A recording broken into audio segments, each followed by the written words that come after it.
If you walk along the shores of the Chesapeake Bay today, you might stumble upon a curious scene. People tossing oyster shells into the water or scattering them across the beach. At first glance, it might seem like an odd ritual, maybe even a quirky local tradition. But behind this simple act lies a powerful environmental mission, the restoration of one of America's most iconic and ecologically rich bodies of water. What may look like casual shell tossing is actually part of a massive, coordinated effort to revive the Chesapeake Bay's struggling ecosystem. And at the heart of this effort is the humble oyster. Once upon a time, the Chesapeake Bay was a thriving aquatic paradise. Its waters teemed with life. Quirky blue crabs scuttled along the bottom, schools of fish, including Atlantic sturgeon and even small sharks, glided through the currents, and dolphins occasionally breached the surface. Underwater meadows of seagrass stretched for miles, supporting this vast network of creatures. Oysters were especially abundant. These bivalves didn't just sit idle on the seafloor. They played a crucial role as natural water filters, cleaning and cycling nutrients throughout the bay. But as human settlement intensified around the bay, this vibrant ecosystem began to collapse under the pressure. Look at a map of U.S. population density, and you'll quickly spot the issue. The Chesapeake Bay watershed is surrounded by some of the most heavily populated areas on the East Coast. Cities like Washington, D.C., Baltimore, Richmond, and Arlington fall within its drainage basin, contributing to the stress on the bay. This dense human footprint has brought with it serious consequences. Industrial discharges, urban stormwater runoff, and widespread agricultural activity have filled the bay's tributaries with pollutants. Two of the most problematic are nitrogen and phosphorus, nutrients that, in excess, become toxic to aquatic ecosystems. In 2022, the Chesapeake Bay program reported that agriculture alone was responsible for nearly half, 48%, of the nitrogen and over a quarter, 27%, of the phosphorus pollution entering the bay. Wastewater treatment plants, though regulated, often struggle to cope with heavy rainfall. When overwhelmed, these systems release untreated waste directly into local waterways. In 2021, two facilities alone, Back River and Patapsco, were responsible for a significant portion of nutrient pollution, 11% of nitrogen and 15% of phosphorus. The excessive nutrients spark explosive algae growth, creating dense blooms that choke the bay's waters. These algae block sunlight from reaching underwater vegetation, and, as they die off, they sink and decompose, sucking oxygen from the water. This process leads to the formation of hypoxic zones, commonly known as dead zones, areas so oxygen depleted that most marine life can't survive. The Chesapeake Bay was one of the first places in the world where a dead zone was formally documented, back in the 1970s. By 2010, these areas were killing off an estimated 75,000 tons of bottom-dwelling organisms annually. Creatures like worms and mollusks that serve as essential food sources for larger species, including the iconic blue crab. What was once a rich underwater landscape has been reduced to lifeless, muddy stretches of seabed. But nature, if given the right help, has a remarkable ability to bounce back. And that's where oysters return to the story, not just as victims of ecological collapse, but as potential heroes of recovery. Oysters are more than just a seafood delicacy. A single adult oyster can filter up to 50 gallons of water a day, removing algae, sediments, and excess nutrients from the water. They form reefs that create vital habitats for fish, crabs, and other marine species. Historically, the bay's oysters were so plentiful they could filter the entire bay's volume in just 3 days. But centuries of overharvesting and disease have decimated their numbers. By 1988, what once took 3 days now took 325. Maryland's oyster reefs, which once spanned 313 square miles, had dwindled to just 58 by 2008. Their decline left a gaping hole in the bay's ecosystem and accelerated the growth of dead zones. Recognizing the oyster's ecological value, restoration efforts have accelerated in recent years. But simply tossing shells into the water doesn't magically bring back the reefs. Oyster shells serve as perfect homes for new oysters, but they must be prepared properly. The Chesapeake Bay Foundation, CBF, plays a central role in this process. Each year, the organization collects around 4,000 bushels of oyster shells, about 90 tons, donated by local restaurants and residents. These shells undergo cleaning and drying before being placed into tanks filled with millions of microscopic oyster larvae. The larvae latch onto the shells, beginning their transformation into adult oysters. Once mature enough, the young oysters are relocated into the bay to rebuild reef structures. Beyond traditional shell seeding, new innovations are also reshaping restoration techniques. One such tool is the reef ball.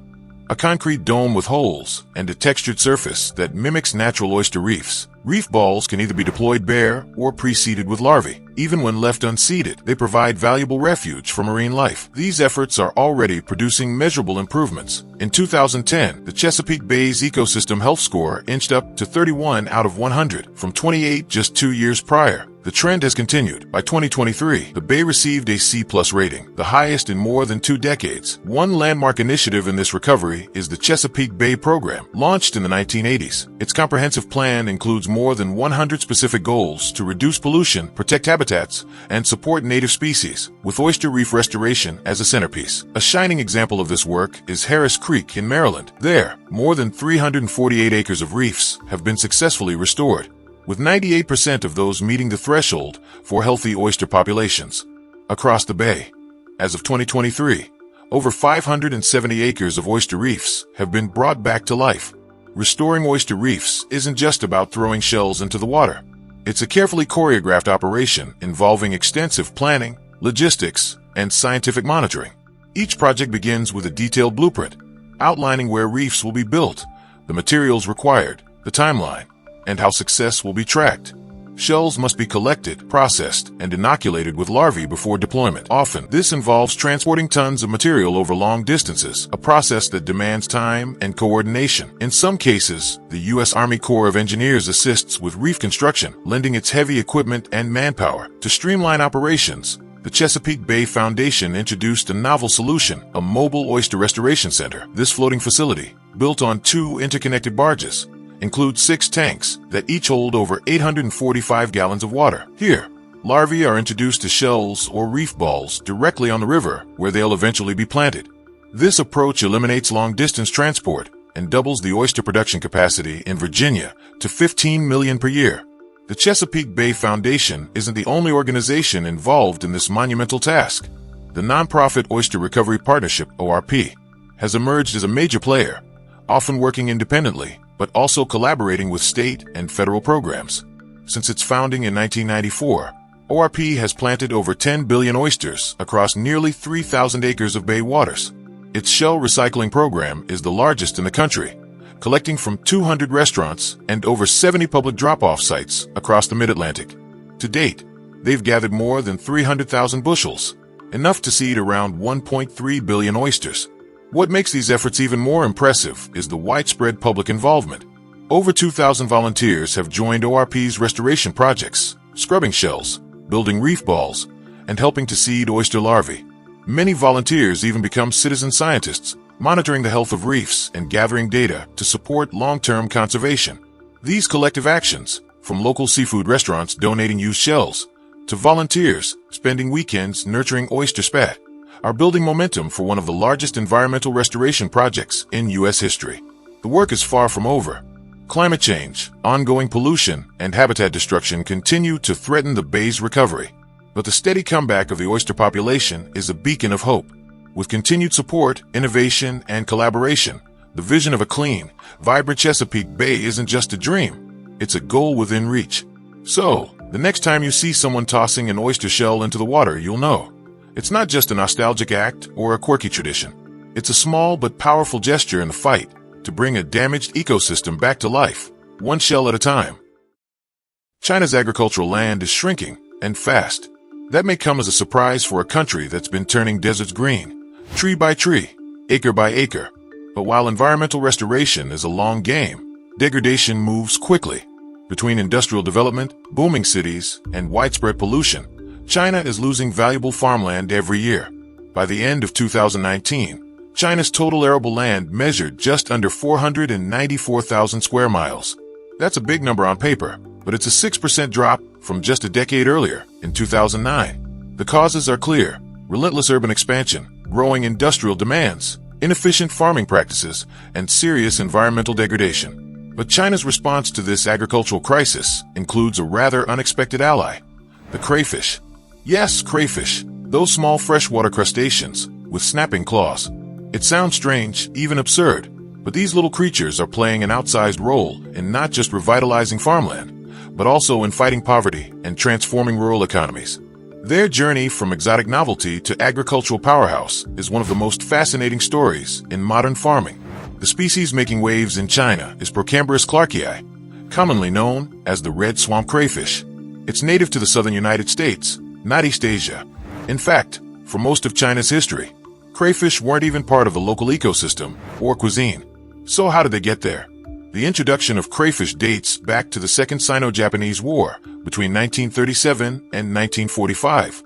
At the time, crayfish were kept as pets by some Japanese, and many were brought along during the occupation of parts of China. From there, they slowly made their way into China's rivers, lakes, and rice paddies, spreading quietly, unnoticed by most. For decades, they remained relatively obscure. But by the early 1990s, the story started to change. A culinary trend began to take hold. Crayfish dishes, often spicy, stewed, or soaked in wine, gained popularity in restaurants and street stalls across China.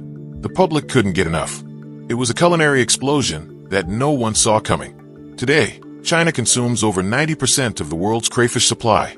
That's more than 1 million tons of crayfish devoured each year. With such massive demand, it was only a matter of time before farming operations ramped up. From small family-run ponds to massive industrial-scale farms, crayfish cultivation has become a national phenomenon. According to China's Ministry of Agriculture and Rural Affairs, crayfish farming was already significant back in 2007, with an annual output of 265,000 tons. Less than a decade later, in 2016, that number had more than tripled to 850,000 tons. Wild-caught crayfish added another 49,000 tons to the total. But the real boom was yet to come. By 2022, China's crayfish production reached a staggering 2.5 million tons. The entire industry was valued at over 369 billion yuan, or about 53 billion US dollars. That's more than the GDP of some small countries. Crayfish were no longer just a culinary trend.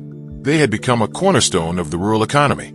One standout example is Shui County, located in eastern China's Jiangsu province, known as the crayfish capital of China. Shui has transformed its economy around these crustaceans. By 2025, the county had established 165,000 acres of eco-friendly crayfish farming zones. Over 210,000 residents, more than the population of Salt Lake City, work in crayfish-related industries. Even the crayfish themselves have evolved. Through selective breeding, local farmers developed a line of crayfish that grow larger and reach maturity faster than the original imports. This faster-growing strain can earn farmers an additional 500 yuan per mu, a Chinese land measurement equal to about 1/6 of an acre. It's a significant economic boost in rural areas, where incomes are often limited. In Hubei province, another crayfish stronghold, the city of Xinjiang proudly boasts a 49-foot-tall crayfish statue, the tallest in the world, officially listed in the Guinness Book of Records. The city has become a tourist destination, often called the Eco-City of Crayfish, with restaurants, educational tours, and scenic farming zones all built around the industry. At one processing plant alone in Xinjiang, 500 workers handle 80 tons of crayfish in just a 10-hour shift. Multiply that by the hundreds of facilities scattered across China, and it becomes clear, this is not just a food item, it's a national enterprise. But perhaps the most fascinating development of all is how crayfish are being integrated directly into agriculture, specifically into rice farming.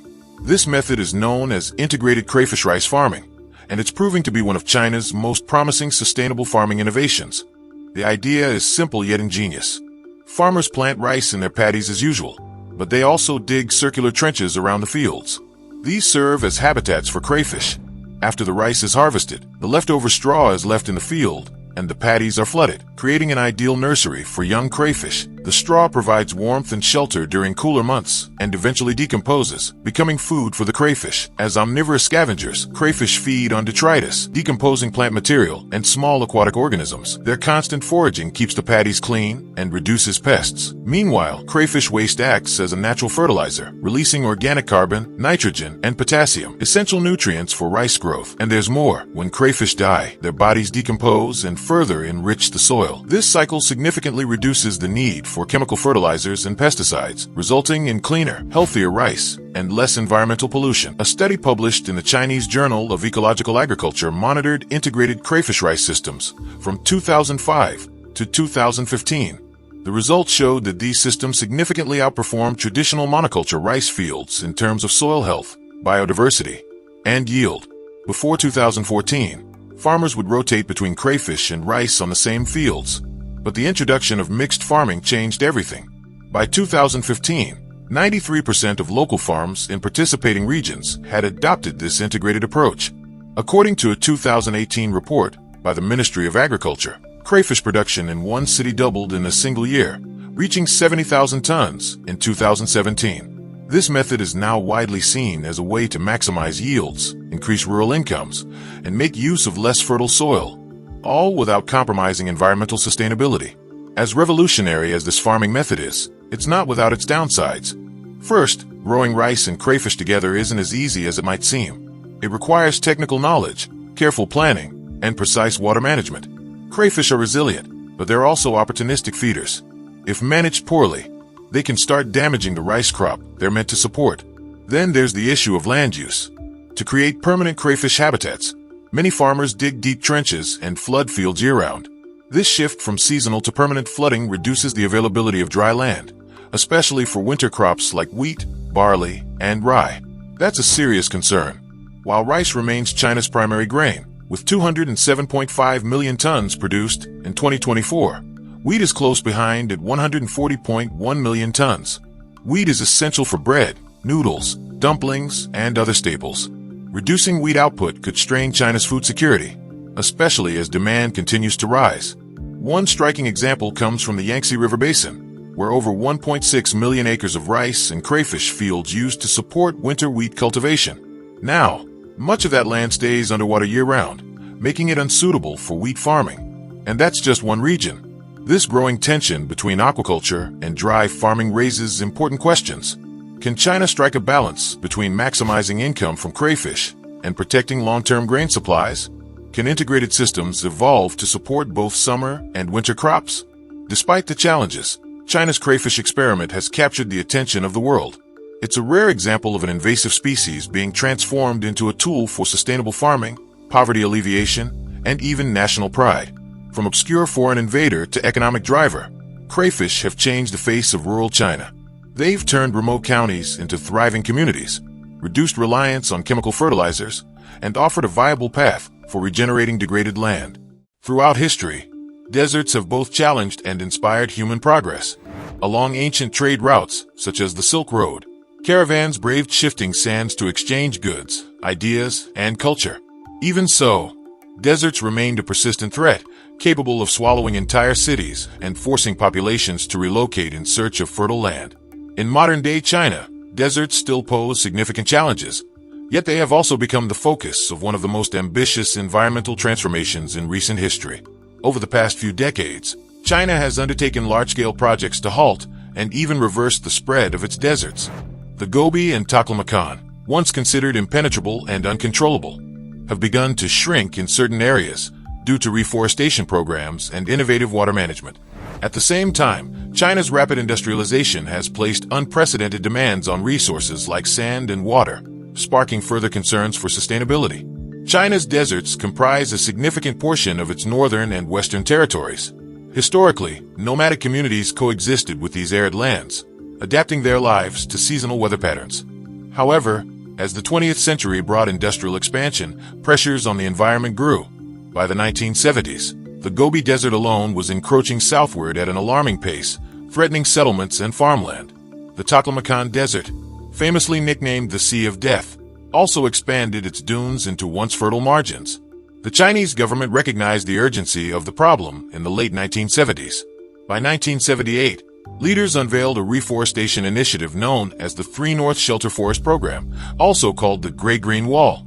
Influenced by smaller-scale afforestation projects worldwide, policymakers envisioned a vast belt of trees stretching across multiple provinces. The ultimate goal was straightforward: stabilize the shifting sands and protect towns and cities from devastating sandstorms. At the time, many experts questioned whether such a massive tree-planting venture could succeed in regions known for harsh climates and minimal rainfall. Yet the commitment was unwavering. Public and private entities joined forces, marshaling thousands of volunteers and professionals to begin planting tree saplings. Early phases faced difficulties due to low survival rates, harsh winters, and limited irrigation infrastructure. Nevertheless, each obstacle provided lessons, and by the 1990s, tree survival rates had begun to improve. From 1978 until the mid-2000s, the 3 North Shelter Forest Program expanded steadily. According to government reports, around 193,000 square miles of land had been afforested by 2009. The program set a long-term horizon, with a target completion date of 2050, indicating the nation's emphasis on persistence and sustained effort. Data released in 2022 suggests a remarkable milestone. The Gobi Desert, once growing by an estimated 3,800 square miles annually in the 1980s, has begun to contract. Researchers calculate it is now shrinking by about 770 square miles per year, a shift often attributed to tree planting, irrigation management, and better land use regulations. Concurrently, the frequency of sandstorms has shown a measurable decrease, offering relief to regions within China as well as neighboring countries like Mongolia, North Korea, and South Korea. Local communities played a crucial role in these successes. Countless individual citizens, motivated by the prospect of safeguarding their homes, took part in planting and maintaining saplings. In one well-publicized example, a couple in Inner Mongolia reportedly spent 4 decades planting 74,000 acres of trees. Their dedication symbolizes a grassroots approach where ordinary people contribute to a monumental national objective. While the Gobi captures much of the media attention, the Taklamakan Desert is equally significant, covering roughly 130,000 square miles. It is China's largest shifting sand desert. Desertification here was so extreme that farmers regularly witnessed dunes advancing onto cultivated plots and roads. In response, authorities launched the Green Belt Project, an extension of the Great Green Wall principle, designed to surround the Taklamakan with a vegetative buffer. This undertaking resulted in a 1,890-mile-long belt circling the desert. Planners introduced hardy plant species such as desert poplars, red willows, and drought-resistant shrubs capable of anchoring the soil. Implementation stretched across 4 decades, concluding major phases in 2022. By that point, approximately 1,715 miles of the belt had been established, with an additional 177 miles left to finish. Local economies benefited as some species planted in the green belt carried agricultural or medicinal value, creating new revenue streams. However, maintaining these desert forests remains challenging, with irrigation systems and continuous monitoring essential to ensuring survival rates. China's leadership also prioritized building infrastructure in previously unreachable desert regions. This serves multiple functions, supporting natural resource extraction, improving transport efficiency, and connecting isolated communities. In the Taklamakan, engineers have constructed 3 major highways across the shifting sands. The oldest, completed in 1995, was primarily intended for oil field development but quickly opened to the public. 2 additional highways followed in the ensuing years to meet growing travel and logistics needs. Each road presented formidable hurdles, especially regarding constant sand accumulation on the pavement. To combat encroaching dunes, China established a network of small irrigation stations at 2.5-mile intervals along the roads. These stations pump water to desert plants capable of stabilizing the sand. Additionally, workers use specialized nets and fences that slow shifting dunes. According to local highway authorities, annual maintenance can involve removing millions of tons of sand to keep lanes clear. Over time, these measures have dramatically improved road safety and usability.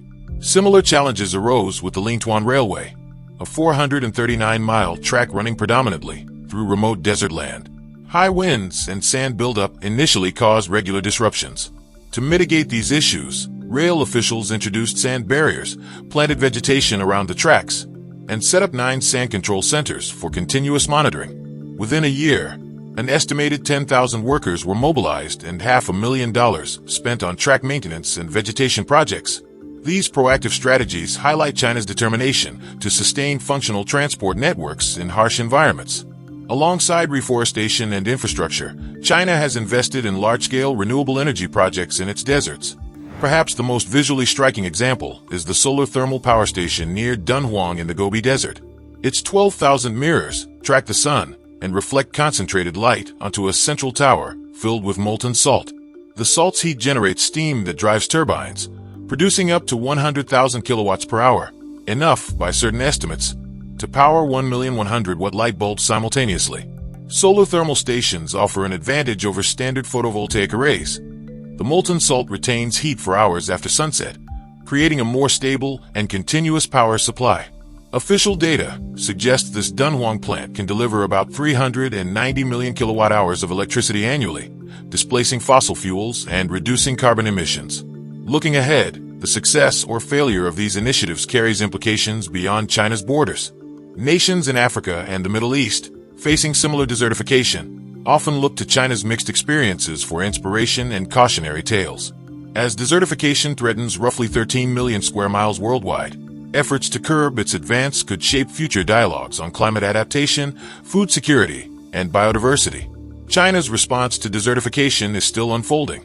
The Three North Shelter Forest Program, scheduled to run until 2050, shows that the country views its deserts as long-term, strategic concerns rather than short-term obstacles. Ongoing research into drought-resistant species, water-saving irrigation, and renewable energy may pave the way for new breakthroughs. A country once plagued by expanding deserts has proven that human determination can shape landscapes, often for the better. Yet these strides remain delicate, reliant on careful stewardship of resources and balanced economic strategies. Whether these efforts ultimately yield enduring ecological health or create further unintended consequences will hinge on the continuous refinement of technology, policy, and public engagement. China's history of monumental construction stretches back over 2,000 years, with projects like the Great Wall and the Grand Canal standing as symbols of human tenacity and vision. These early feats, achieved through vast mobilization of manpower and rudimentary tools, shaped trade, territory, and culture across centuries. Today, China's drive to build remains undiminished, yet it has evolved into a highly mechanized, technology-intensive endeavor, from coastal reclamation to high-speed railways spanning thousands of kilometers. The country's approach to infrastructure development has undergone a sweeping transformation. This modern momentum is powered by an arsenal of unprecedented mega-machines, each capable of completing projects at speeds and scales that were once unimaginable. In the late 20th century, a series of economic reforms paved the way for rapid industrial growth and an urgent demand for new infrastructure. Between 1980 and 2000, China's urban population nearly doubled, placing immense pressure on traditional building methods. In response, state-owned enterprises and private firms began investing in advanced construction equipment. By the mid-2000s, the country emerged as a leader in large-scale engineering projects, exemplified by landmarks such as the Three Gorges Dam, an undertaking that required sophisticated cranes, tunneling devices, and specialized vessels. These earlier achievements served as a catalyst, prompting further innovations in machinery that would eventually redefine global standards for construction speed and capacity. The Magic Island maker, Tianquan. A key milestone in coastal engineering emerged in 2017, when China unveiled the massive dredging vessel Tianquan.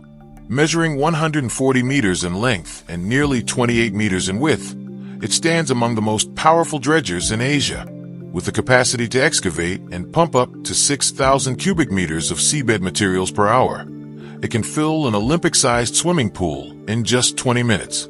This continuous process of suction and deposition has been instrumental in reclaiming land for industrial zones and port expansions, as well as in island-building initiatives. While the technique raises concerns about coastal ecosystems, the vessel's efficiency has accelerated projects that once required years of painstaking labor. The SLJ 932 Iron Monster, revolutionizing bridge construction. Moving from seascapes to spans of concrete and steel, the SLJ 900/32 has become emblematic of China's rapid bridge building capability. Launched in the 2010s, this 91-meter-long machine, often referred to as the Iron Monster, moves on 64 wheels subdivided into 4 sections, each capable of rotating 90 degrees. By aligning itself with pre-existing bridge columns, it lifts and places prefabricated segments with remarkable precision. This approach reduces the need for extensive scaffolding, lowers labor costs, and improves safety conditions. Early estimates suggest the SLJ 932 can place a new span every 24 minutes, potentially completing over 700 bridge segments throughout its service life. As part of the Belt and Road Initiative, these machines facilitate the construction of expansive overpasses that link remote regions, transforming local economies in the process. The 1,000-ton level girder erection machine. For cross-sea high-speed railway projects, China has deployed a 1,000-ton level girder erection machine designed to operate in harsh coastal and oceanic conditions, often measuring over 160 meters in length. This specialized equipment integrates more than 15,000 individual components. Its standout feature lies in its endurance, as it can withstand high-velocity winds and corrosive saltwater environments. This capability enables construction to progress with minimal downtime, even during challenging weather. By speeding up segment placement and eliminating certain manual steps, the machine exemplifies how China's construction sector merges size with cutting-edge technology. Many infrastructure planners point to these innovations as contributors to the consistent expansion of the country's high-speed rail network, already the largest of its kind in the world. Fast-tracking railway development, the CYP 500. High-speed rail forms a critical component of China's blueprint for economic growth, linking distant cities and fostering trade.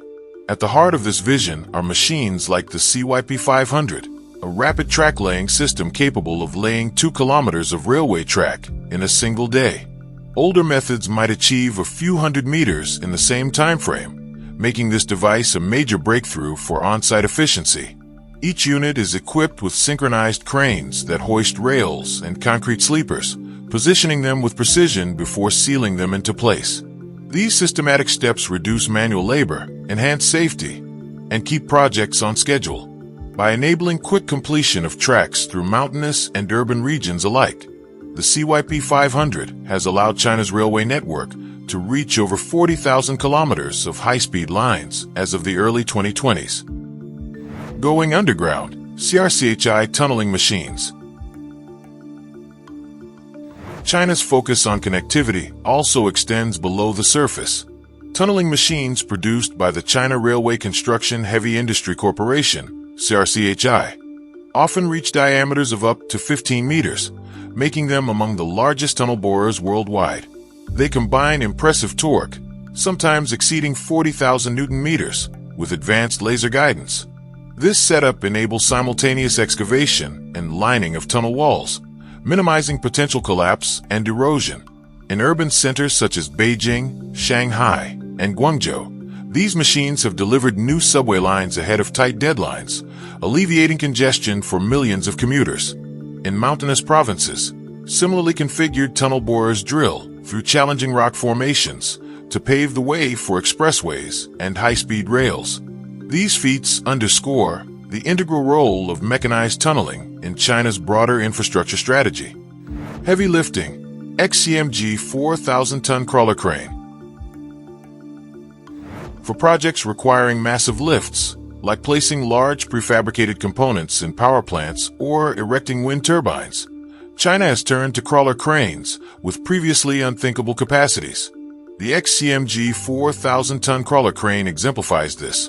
Capable of lifting loads equivalent to 4,000 average sedans at once. Standing at over 100 meters in height when configured for maximum lift, it leverages a robust lattice boom and complex counterweight system.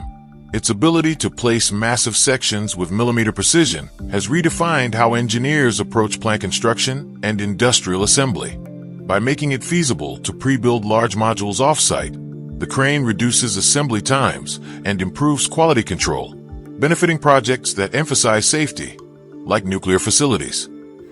Zoomlion ZC 32000, another giant in the crane world. Another record-setting crawler crane is the Zoomlion ZC 32000, with a 3,200-ton lifting capacity and a maximum height of around 178 meters. It competes on a global scale for heavy lifting applications. Equipped with modular design features, this crane can be swiftly assembled on-site, which is an important advantage for large-scale energy developments, such as wind farm installations and petrochemical expansions. Operators can maneuver multi-ton components with millimeter-level accuracy, a critical factor for delicate equipment like reactor vessels. This precision also reduces the risk of workplace accidents.